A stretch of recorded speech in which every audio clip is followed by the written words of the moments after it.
Hello friends, welcome back to my channel SRK drama explain. Friends, ये video मैं लोगों के एंटरटेनमेंट के लिए बनाती हूँ, so please watch full, share, subscribe and like this video. वॉन नेट को उसकी बहन के लिखे हुए सारे लेटर शो करती है, जिसमें क्रिट के अंकल के भी लिखे हुए लेटर थे। वॉन यहाँ पर नेट को बताती है कि इन सब में मालाई इन्वॉल्व है। तुम्हारी सिस्टर और क्रिट के अंकल दोनों ही मालाई पर ट्रस्ट करते थे, इसी वजह से वो लेटर एक्सचेंज करने के लिए मालाई को देते थे। लेकिन मालाई सही हाथों तक लेटर देती ही नहीं थी, वो सारे लेटर छुपा लिया करती थी। तुम्हारी बहन तक जब क्रिट के अंकल के लेटर्स नहीं पहुंचने लगे तो उसे ऐसा फील होने लगा कि क्रिट के अंकल शायद उससे प्यार नहीं करते हैं, जिसकी वजह से वो काफ़ी डिप्रेशन में रहने लगी। और जिस वक्त तुम गांव में नहीं थे, इस बात का फ़ायदा मालाई ने उठाया और तुम्हारी बहन को यकीन दिलाया कि जिससे वो उसे मिलाना चाहती है उसके बाद सब कुछ ठीक हो जाएगा, क्रिट के अंकल उसे मिल जाएंगे। जिसकी वजह से तुम्हारी बहन ने उस पर ट्रस्ट किया और बदले में मालाई ने उसके साथ धोखा किया। वो उस गैंग के हेड के पास तुम्हारी बहन को छोड़ आई और उसके बाद जो कुछ भी हुआ तुम तो जानते हो। लेकिन हकीकत क्या है, ये सिर्फ और सिर्फ मालाई ही बता सकती है। मालाई आधी रात गए वॉन को जान से मारने के लिए आई होती है, उसके लिए तो ये जाल बिछाया गया था। मालाई इसमें बुरी तरीके से फंसती है और वॉन और नेट मिल करके मालाई को पकड़ लेते हैं। वो उन्हें चकमा दे करके भागने की कोशिश तो करती है, लेकिन पकड़ी जाती है। जहाँ पर नेट उसे धमकी दे रहा था कि अगर वो नहीं बताएगी कि उसकी सिस्टर के साथ क्या हुआ और उन गैंग का हेड कौन है जिसके साथ वो मिली हुई है। अब यहाँ पर मालाई काफ़ी डर जाती है। वो अपने हेड का नाम बताने वाली थी, लेकिन इससे पहले उसे कोई जान से मार देता है। नेट पकड़ भी नहीं पाता है कि किसने मारा है, और ये सब कुछ देख करके वॉन सदमे में डूब जाती है। उसे पोल के मर्डर वाली सीन याद आती है, जिसकी वजह से अब वो रातों को सही तरीके से सो भी नहीं पाती थी। वॉन से पूछता भी है कि आखिर उसे किस टाइप के नाइट्समेयर आते हैं। वॉन उसे नहीं बताती है पोल के बारे में। सिया को उसके बॉस ने उसे बताया कि उसकी बहन अब इस दुनिया में नहीं रही। नेट ने और वॉन ने मिल करके उसकी बहन को जान से मार दिया, जहाँ पर सिया अपनी बहन का बदला लेने के लिए अब बेताब हो जाता है। इधर क्रिट किसी तरीके से पोल के घर पर आ करके इंक्वायरी करता है, जहाँ पे वो देखता है कि फा पोल के घर पर आई हुई है और उसकी मॉम से रिक्वेस्ट करती है कि मैं उससे बहुत ज़्यादा प्यार करती हूँ, एक बार मुझे पोल को देखने के लिए दे दीजिए। एक्चुअली यहाँ पर दिखाया जाता है पोल का एक्सीडेंट हुआ था, उस एक्सीडेंट की वजह से वो कोमा में चला गया है और पूरी तरीके से बेड पर आ गया है, लेकिन वो जिंदा है। इसके बारे में क्रिट को मालूम पड़ जाता है। नच आ करके दाऊ को बताती है कि मालाई को जान से मार दिया गया है, एंड यहाँ पर दाऊ का पूरा डाउट वॉन पे जाता है। वो नच से कहती है कि मैंने मालाई से कहा था कि वो वॉन की जासूसी करे, लग रहा है उसी ने ही मालाई को जान से मारा है। अब ये न्यूज़ जंगल में आग की तरफ फैल जाती है और हर कोई वॉन को एक मर्डरर की नज़र से देखने लगता है। एवन नच तो उससे सही तरीके से बात नहीं करती, उसकी काफ़ी इंसल्ट करती है। जहाँ पूरी दुनिया वॉन के खिलाफ थी, तो वहीं पर नेट इकलौता बंदा था जो वॉन के सपोर्ट में खड़ा हुआ था। वो वॉन को अपने रूम में लेकर के जाता है और वॉन से कहता है कि जब तक सारी सिचुएशन ठीक नहीं हो जाती है वो उसी के ही रूम में रहेगी, और अभी तक सिया भी पकड़ा नहीं गया है, तो वॉन की जान को खतरा है, वो उसी के ही रूम में रहेगी और अपनी सिस्टर के बारे में भी वो पता करने की कोशिश करेगा। वॉन का कहना था मालाई मर गई है, फिर कैसे मालूम पड़ेगा, जिस पर नेट कहता है क्रिट के अंकल जिंदा है ना, उनसे मालूम पड़ेगा, हमें उनके पास जाना पड़ेगा, जहाँ पर वॉन भी जाने के लिए इंसिस्ट करती है। नेट की बहन के साथ जो एक्सीडेंट हुआ था उसके बाद से क्रिट के अंकल पागल हो गए थे। कई साल पहले वो 17 तारीख को नेट की बहन से मिलने वाले थे। उनकी दिमागी हालत ठीक ना होने की वजह से वो आज ही निकल पड़ते हैं अपने प्यार से मिलने के लिए।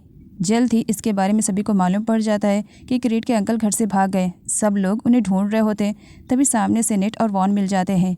यहाँ पर वॉन पूछती है क्रिट के अंकल के बारे में। पहले तो नहीं बताया जाता है, बाद में बताया जाता है कि वो जंगल में चले गए हैं, पता नहीं अभी हम लोग उन्हें ढूंढ रहे हैं, मिल भी नहीं पा रहे हैं, जिसकी वजह से अब डिसाइड किया जाता है कि सब लोग मिल करके ढूंढेंगे।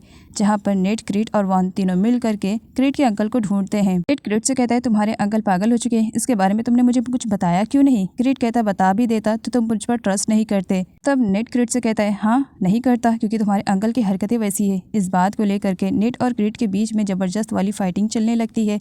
वॉन उन्हें छुड़ाती है, बाद में वो अंकल को ढूंढने के लिए अकेले निकल पड़ती है। कुछ दूर जाने के बाद फाइनली उसे क्रिट के अंकल मिल जाते हैं। क्रिट के अंकल जब वॉन को देखते हैं तो वॉन में उन्हें अपना प्यार नजर आता है, जिसकी वजह से वो काफ़ी खुश हो जाते हैं और वॉन से कहते हैं कि जल्दी चलो, यहाँ पर हमारी जान को खतरा है, और जंगल में से वॉन को लेकर के जाने लगते हैं। क्रिट के अंकल की बातें सुनने के बाद वॉन को यहाँ पर समझ में आता है कि क्रिट की बहन को वो उसमें ढूंढ रहे हैं। इधर जब इन लोगों का झगड़ा खत्म होता है तब वो लोग वॉन को ढूंढने लगते हैं, और वॉन वहाँ पर नहीं थी, तब वो लोग काफ़ी परेशान हो जाते हैं और वॉन को इधर उधर जंगल में ढूंढने लगते हैं। वॉन क्रिट के अंकल से उस दिन हुए हादसे के बारे में पूछने लगती है और गैंग का हेड कौन है इसके भी बारे में। अंकल नाम बताने वाले थे हेड का, लेकिन नेट और क्रिट के आ जाने की वजह से वो अपना सर पकड़ लेते हैं और काफ़ी परेशान हो जाते हैं, जिस पर वॉन दोनों पर गुस्सा करते हुए कहती है हमेशा गलत टाइम पर एंट्री मारते हो। नेट को अभी भी यकीन नहीं हो रहा था कि क्रिट के अंकल सच में पागल हो चुके हैं।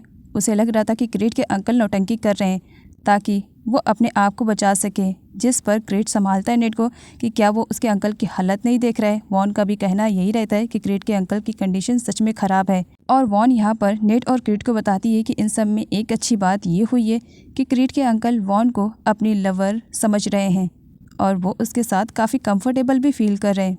वॉन नेट से कहती है कि अगर उसे अपनी बहन के बारे में सब कुछ जानना है तो उसे वॉन को मौका देना पड़ेगा ताकि वो क्रिट के अंकल की देखभाल कर सके और उनके साथ रह करके सब कुछ पता कर पाए।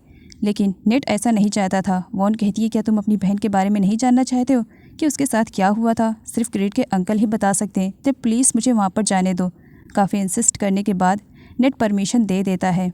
आगे दिखाया जाता है नेट वॉन से कहता है कि जब तुम मेरी बहन बन कर के वहाँ पर जा रही हो तो उसकी तरह पूरी तरीके से लुक भी क्रिएट करो। और वो कबर्ड से अपनी बहन के कपड़े निकालता है और दाऊ से कहता है कि वो वॉन को प्रॉपरली उसकी बहन की तरह तैयार करे। दाऊ वॉन को अपने हाथों से तैयार करती है और उससे कहती है मैं अपने भाई से बहुत ज़्यादा प्यार करती हूँ, उसकी लाइफ में प्रॉब्लम्स को बिल्कुल भी नहीं देख सकती हूँ। तुम्हारी वजह से मेरे भाई की जान को खतरा है, बस इसी वजह से मैं तुमसे नफ़रत करती हूँ। गलत मत समझना, अगर तुम शेल्फिश भी कहोगी तो चलो, मैं मतलबी हूँ ही, क्योंकि बात जहाँ मेरी भाई की हो मैं सब चीज़ें सेक्रीफाइस करने के लिए तैयार हूँ। यही रीज़न है मैं तुम्हें एक्सेप्ट नहीं करना चाहती हूँ। वॉन जब बाहर निकलती है तब नेट की नज़रें हटने के लिए तैयार नहीं थी, क्योंकि सच में वो उसकी बहन की तरह लग रही थी।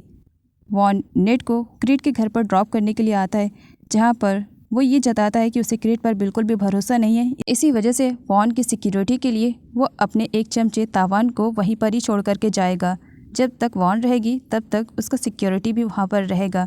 इस बात के लिए क्रिट तैयार हो जाता है, क्योंकि वो कोई भी सीन क्रिएट नहीं करना चाह रहा था। क्रिट वॉन को पूल के बारे में बताना चाह रहा था कि वो जिंदा है, लेकिन तावान तो एक सेकंड के लिए भी उन्हें अकेला छोड़ने के लिए तैयार ही नहीं था, जिसकी वजह से क्रिट तावान को काम दे देता है कि वॉन ने कहा है तो जा करके इसे पूरा करके आओ। जब तावान वहाँ से चला जाता है तब क्रिट को अच्छा मौका मिल जाता है। वो वॉन को बताता है कि पोल जिंदा है, लेकिन इस वक्त वो कोमा में है और अगर वो अपने घर जाएगी तो उसकी मॉम इन्हीं सब का फ़ायदा उठा करके उसे जेल भेज देंगी और ख़ुद पूरी प्रॉपर्टी पर राज करेंगी। तो यहाँ पर क्रिट उसे सजेस्ट करता है कि कुछ टाइम के लिए उसे यहीं पर ही रहना चाहिए, यहाँ पर उसकी सेफ्टी है। इधर दिखाया जाता है तावान को उसका भाई मिल जाता है, जो कि एक नेट की साइड पर था और दूसरा क्रिट के साइड पर, और दोनों ही अपने बॉस के लिए काफ़ी लॉयल थे। वॉन अब रेगुलर क्रिट के घर पर आती थी, जहाँ पर वो उसके अंकल का अच्छी तरीके से ख्याल रखा करती थी। उन्हें घुमाने के लिए बाहर भी लेकर के जाती थी ताकि वो वॉन के साथ कंफर्टेबल फील कर सके, और साथ ही वो उनके पास्ट के बारे में बहुत सारी पूछताछ भी करती है। अंकल कुछ बोलते तो नहीं है, लेकिन वो फिर बाद में बोलना स्टार्ट ही कर रहे होते हैं। तभी वहाँ पर सिया के गुंडे आ जाते हैं, जो वॉन और क्रिट के अंकल को बेहोश करते हैं और उसके बाद उन्हें किडनैप करके लेकर के चले जाते हैं। तावान गिरते पड़ते नेट तक पहुँचता है और वॉन और क्रिट के अंकल की किडनैपिंग के बारे में उसे बताता है, जिसकी वजह से नेट काफ़ी हाइपर हो जाता है और वो सीधा क्रिट का कॉलर जा कर के पकड़ लेता है और उससे कहता है मैंने पहले से ही तुम्हें वॉर्न किया था ना, तुम्हारी रिस्पॉन्सिबिलिटी थी ना वॉन, तो तुम्हारे होते हुए वॉन इस तरीके से किडनैप कैसे हो सकती है। क्रिट नेट से कहता है नेट ये सही मौका नहीं है इस तरीके से झगड़ा करने के लिए और भी मौके मिल सकते हैं। फिलहाल वॉन और अंकल को ढूंढने के लिए चलते हैं, जिस पर पीछे से वॉट का भी यही कहना था, अंकल सच में इस वक्त हमें वॉन और अंकल को ढूंढना चाहिए, इससे पहले कि देर हो जाए। इधर वॉन को दिखाया जाता है जिसे सिया के बंदों ने किडनैप करके रखा हुआ था। जब उसे होश आता है तब सिया उसके सामने था। सिया वॉन से कहता है कि जिस तरीके से उन लोगों ने मिल करके उसकी बहन को मारा है, तो इसी वजह से वो अपनी बहन का रिवेंज लेगा। वो वॉन से कहता है कि वो नेट की वाइफ है ना, और अपनी वाइफ को बचाने के लिए एक हस्बैंड ज़रूर आएगा, और जब वो यहाँ पर आएगा तो उसे भी मौत के घाट उतार दिया जाएगा। वॉन भागने ना पाए इस बात का ख्याल रखते हुए उन लोगों ने वॉन को बांध दिया था। सब लोग जब वहाँ से चले जाते हैं, वॉन अच्छा मौका पा करके वहाँ से भागने में कामयाब हो जाती है। नेट और क्रिट वॉन को काफ़ी टाइम से ढूंढते हैं और फाइनली उन्हें सिया का अड्डा मिल जाता है। जब वो वहाँ पर पहुँचते हैं तो बहुत सारे गुंडे उनका इंतज़ार कर रहे थे और आते ही उन दोनों पर हमला बोल देते हैं, लेकिन नेट और क्रिट मिल करके सभी गुंडों की बैंड बजा देते हैं। इधर वॉन जब भाग रही थी तब वो सिया को सुनती है, जो कि अपने हेड से बात कर रहा था कि आज वो अपनी बहन के मर्डरर का काम तमाम करने वाला है। वो वॉन और नेट को जान से मार देगा। क्रिट के अचानक से वहाँ पर आने की वजह से वॉन बॉस का चेहरा नहीं देख पाती है। वो लोग वहाँ से भाग रहे थे। वॉन क्रिट को बॉस के बारे में बताती है। तभी वहाँ पर सिया की एंट्री हो जाती है। सिया वॉन को अपने कब्जे में लेना चाह रहा था, इसी वजह से वो क्रिट के साथ फाइट करता है, जहाँ पर क्रिट और सिया की काफ़ी देर तक लड़ाई होती है। सिया क्रिट को हर्ट करने वाला रहता है, जिस पर वॉन उसके सर पर पीछे से वार करती है। सिया उसे मारने वाला रहता है, लेकिन तभी उसके सामने नेट आ जाता है, जिसकी वजह से सिया नेट को चाकू मार देता है और वॉन को कुछ नहीं हो पाता है। सिया वहाँ से भाग जाता है और बेचारा नेट चाकू लगने की वजह से दर्द से तड़पते हुए बेहोश हो जाता है और वॉन उसके लिए काफ़ी परेशान हो जाती है। दाऊ को जब इसके बारे में मालूम पड़ता है कि उसके भाई की क्या हालत हो गई है, तब वो पूछती है कि ये सब कुछ किसकी वजह से हुआ है।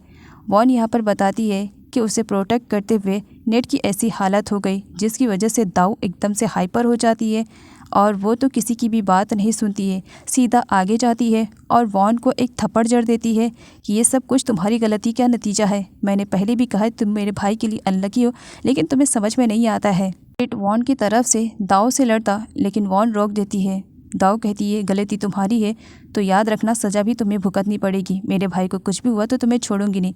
डॉक्टर नेट का ट्रीटमेंट करते हैं और बताते हैं कि नेट को रात में फीवर आने के चांसेस है, उस वक्त इसका बहुत ही अच्छी तरीके से ख्याल रखना तो कोई उसके पास रुक जाए। जहाँ पर दाऊ का कहना था कि नच नेट के पास ही रुकेगी, तो वहीं पर वॉन कहती है नेट की मैं वाइफ हूँ तो इस हिसाब से मुझे उसका ख्याल रखना है। दाऊ मना करती है। वॉन कहती है एक वाइफ होने के नाते मैं नेट का अच्छी तरीके से ख्याल रखूँगी और मुझे कोई भी नहीं रोक सकता है, क्योंकि वॉन को लग रहा था कि ये सब कुछ उसकी वजह से नेट के साथ हुआ, तो वो उसका ख्याल रखना चाह रही थी।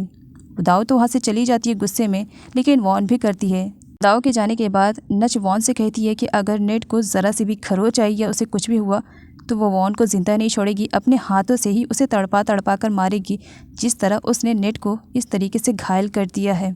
वॉन को बहुत ही ज़्यादा बुरा लगता है कि उसने तो नेट के साथ कुछ भी गलत करने की कोशिश नहीं की, लेकिन दुनिया उसे कितना गलत ठहरा रही है। वो काफ़ी अपसेट हो जाती है। डॉक्टर की बात कही हुई सच हो जाती है। नेट को नाइट में बहुत ज़्यादा फीवर आ जाता है, जहाँ पर वॉन एक अच्छी लड़की की तरह के नेट का पूरी अच्छी तरीके से ख्याल रखती है और पूरा टाइम उसी के ही साथ बैठे रहती है और सो भी जाती है। मॉर्निंग में जब नेट उठता है तब वो वॉन को अपनी बाहों में देखता है, उसे बहुत अच्छा लगता है और वो वॉन को टाइटली पकड़ लेता है। जब वॉन उठती है तब वो नेट को अपने इतने क्लोज देखती है और दूर हटने की कोशिश करती है। नेट उसे टाइटली पकड़ लेता है और कहता है कि उसे बहुत ज़्यादा ठंड लग रही है फीवर की वजह से। वॉन जब उसके फीवर को चेक करती है तब नेट को बिल्कुल भी फीवर नहीं था, जिस पर वॉन समझ जाती है कि ये नेट की चालाकी है उसे अपने क्लोज रखने के लिए। जिस पर वॉन कहती है तो तुम्हें फ़ीवर है, इसका इलाज मुझे मालूम है, और एक पंच मारती है, जिसकी वजह से नेट उड़ जाता है और वॉन से कहता है क्या इस तरीके से अपने पेशेंट के साथ ट्रीट करना चाहिए। वॉन कहती है अगर पेशेंट इस तरीके से चालाकी करे तो इसी तरीके से ही ट्रीट करना चाहिए। पेशेंट को भी समझ में आए ना कि ख्याल रखने वाला कितना चालाक है, और इस चक्कर में दोनों के बीच में नोक-झोंक होती है और दोनों बेड पर गिर जाते हैं। तभी वहाँ पर नच भी आ जाती है और उन दोनों को इस तरीके से देख करके उसे काफ़ी बुरा लगता है। वॉन अनकम्फर्टेबल फील करती है और नेट को धक्का दे देती है, जिसकी वजह से नेट बेड पर से नीचे ज़मीन पर धड़ाम से गिर जाता है और वो दूर हट जाती है। तो वहीं पर नच आकर के नेट को उठाती है और वॉन पर काफ़ी भड़कती है कि अभी उसकी वजह से नेट की क्या कंडीशन है, ऊपर से वो उसे बेड से धक्का दे रही है। वॉन को बुरा लगता है, तो इसी वजह से वो नेट से सॉरी भी बोलती है। तो वहीं पर नेट का कहना था नहीं मैं बिल्कुल ठीक हूँ, मुझे कुछ भी नहीं हुआ है। जाई के डैड क्रिट से मिलने के लिए आते हैं, जहाँ पर वॉन भी थी, क्योंकि जाई के डैड को मालूम पड़ गया है कि वॉन, नेट और क्रिट किसी गैंग के हेड को ढूंढने की कोशिश कर रहे हैं। तो इसी वजह से वो यहाँ पर ये कहने के लिए आए थे कि वो भी उनके सपोर्ट में हैं और वो भी उस हेड को ढूंढने की कोशिश करेंगे। अब भला वो उस हेड को कैसे ढूंढ सकते हैं, जो कि वो खुद ही हैं। वो तो यहाँ पर अपने बचाव के लिए ये सब कुछ झूठ बोल रहे थे।